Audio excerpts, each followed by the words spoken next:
ब्रह्मा और विष्णु के बीच प्रकट हुआ अनंत ज्योतिर्लिंग। क्या आपने कभी सोचा है, जब सृष्टि की शुरुआत भी नहीं हुई थी, जब न सूर्य था न चंद्रमा, तब ब्रह्मा जी कहाँ से आए थे? और वह कौन सा रहस्य था जिसने ब्रह्मा और विष्णु दोनों को भी चकित कर दिया?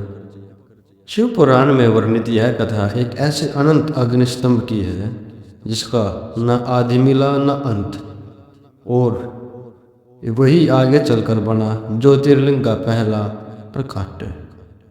सृष्टि से पहले का दृश्य। देवर्षि नारद ने ब्रह्मा जी कहते हैं, हे नारद, जब सृष्टि की रचना प्रारंभ हुई उस समय भगवान विष्णु क्षीर सागर में योग निद्रा में शयन कर रहे थे। चारों ओर केवल जल ही जल था, और उस अनंत शांति के बीच अचानक भगवान विष्णु की नाभि से एक दिव्य कमल प्रकट हुआ। वह कोई साधारण कमल नहीं था। उसकी आभा करोड़ों सूर्य के समान थी, जिसकी ऊंचाई और विस्तार अनंत योजन तक फैला हुआ था। और उसी दिव्य कमल से मेरा जन्म हुआ, ब्रह्मा जी का जन्म और भ्रम।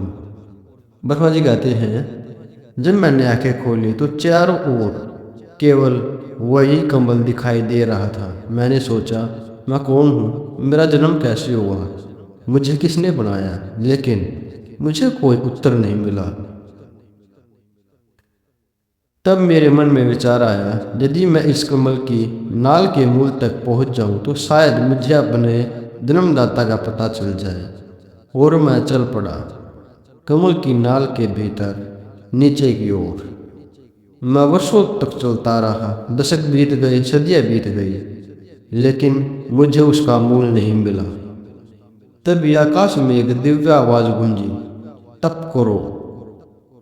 उस दिव्य आदेश को सुनकर मैंने 12 वर्षों तक कठोर तपस्या की, और तब मेरे सामने प्रकट हुए 4 भुजाओं वाले भगवान विष्णु। उनके हाथों में शंख, चक्र, गदा और पद्म था। उनका रूप इतना तेजस्वी था कि मानो करोड़ों कामदेव भी उनके सामने फीके पड़ जाएं। उन्हें देखकर मैं विस्मित हो गया। लेकिन तभी भगवान शिव की लीला से हम दोनों के बीच एक विवाद छिड़ गया। दोनों ही सोचने लगे, सृष्टि का मूल मैं हूँ। और तभी अचानक हम दोनों के बीच एक विराट अग्निस्तंभ प्रकट हुआ। वह इतना विशाल था कि उसका तेज पूरे ब्रह्मांड को प्रकाशित कर रहा था। वह था अनंत ज्योतिर्लिंग। हमने निर्णय लिया, मैं ऊपर जाऊंगा और विष्णु नीचे जाकर उसका अंत खोजेंगे।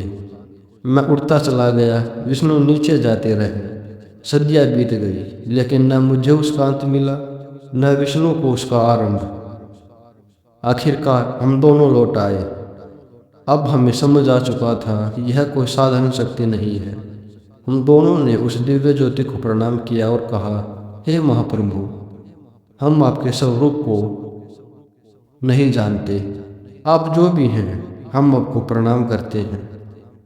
इस कथा का संदेश बहुत गहरा है। जब ब्रह्मा और विष्णु जैसे देवता भी उस अनंत शक्ति का अंत नहीं पा सके, तो समझ लीजिए वह शक्ति है भगवान शिव, जो न आदि है न अंत, और जिनका ज्योतिर्मय स्वरूप ही ज्योतिर्लिंग कहलाता है। उसके बाद कहानी जाती है अगली पड़ाव की तरफ। अगर पूरा ब्रह्मांड सिर्फ एक शब्द से बना हो और वही शब्द स्वयं भगवान शिव का शरीर हो। एक समय ऐसा आया जब स्वयं ब्रह्मा और विष्णु भी इस रहस्य को समझ नहीं पाए, और तब अचानक आकाश में प्रकट हुआ एक अनंत अग्निस्तंभ, एक ऐसा जिसका न आदि न अंत।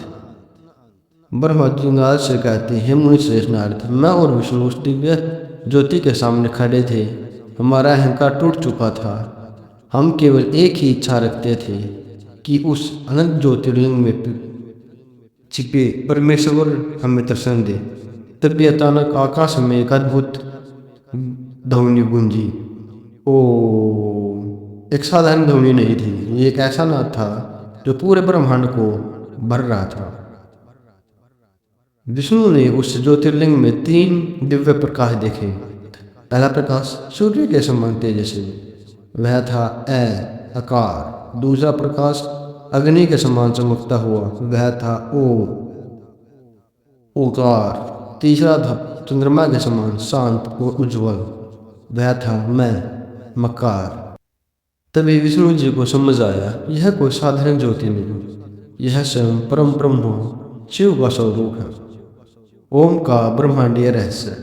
ऋषियों ने बताया, आकार से सृष्टि के रचयिता ब्रह्मा प्रकट होते हैं, उकार से संसार के पालन करता विष्णु और मकार से अनुग्रह करने वाले महादेव शिव, यानी ओम ही पूरा ब्रह्मांड है। तभी उस ज्योतिर्लिंग से एक अद्भुत रूप प्रकट हुआ, 5 मुख 10 भुजाएं, कर्पूर के समान उज्ज्वल देह और सर्पों से अलंकृत, वह थे स्वयं भगवान महादेव। ब्रह्मा और विष्णु उन्हें देखकर स्तंभ रह गए। दोनों देवताओं ने हाथ जोड़कर प्रणाम किया। फिर उन्होंने देखा पूरी संस्कृत वर्णमाला स्वयं शिव का शरीर है।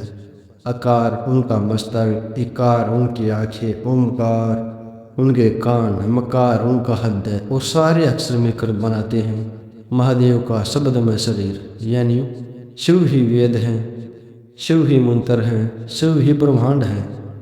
5 महान मंत्रों का प्रकट होना। फिर उस दिव्य प्रकाश से 5 महान मंत्र प्रकट हुए। प्रणव मंत्र ओम, महाकाव्य तत्वमसि, गायत्री मंत्र, मृत्युंजय मंत्र, दक्षिणामूर्ति मंत्र। विष्णु जी ने इन मंत्रों का जप शुरू किया। तब दोनों देवता ने महादेव का स्तवन किया, हे देवों के देव, आप ही सृष्टि हैं, आप ही पालन हैं, आप ही संहार हैं, आप ही सबके प्रेम आश्रय हैं। महादेव मुस्कुराए और ब्रह्मा और विष्णु दोनों कृतार्थ हो गए। इस कथा का गहरा संदेश ये है कि पूरा ब्रह्मांड ओम से बना है। ओम से हम शिव हैं। जब हम ओम नमः शिवाय बोलते हैं तो हम सिर्फ मंत्र नहीं सकते, हम ब्रह्मांड के मूल से जुड़ जाते हैं। उसके बाद कहानी का रुख होता है जब शिव महादेव भगवान शिव माँ उमा के साथ प्रकट होते हैं।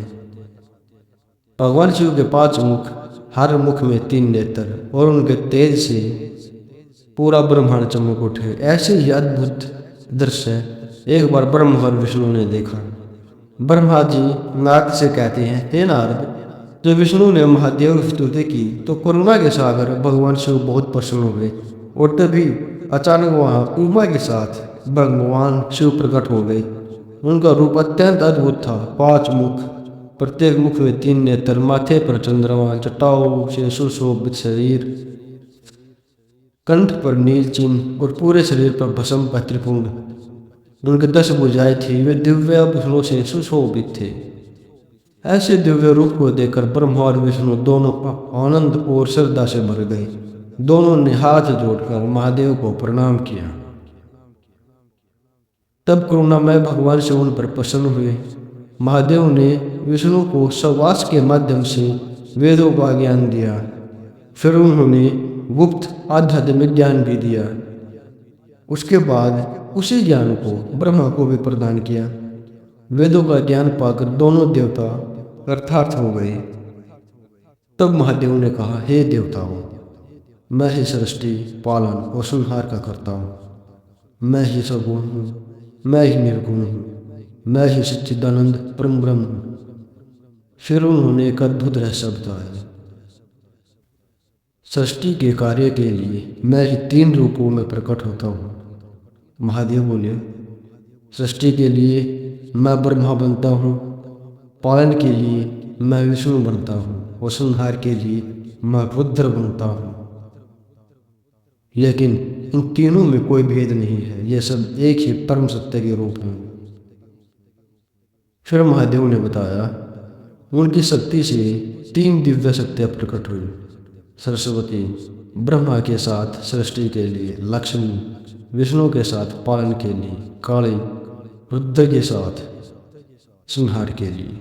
इन तीनों शक्तियों से सृष्टि का संतुलन बना रहेगा। महादेव ने एक और रहस्य बताया, मेरे हृदय में विष्णु है और विष्णु के हृदय में मैं हूँ। जो हम दोनों में भेद नहीं करता वही मुझे सबसे प्रिय है। इस कथा का संदेश है ब्रह्मा, विष्णु और रुद्र तीन अलग देवता नहीं हैं।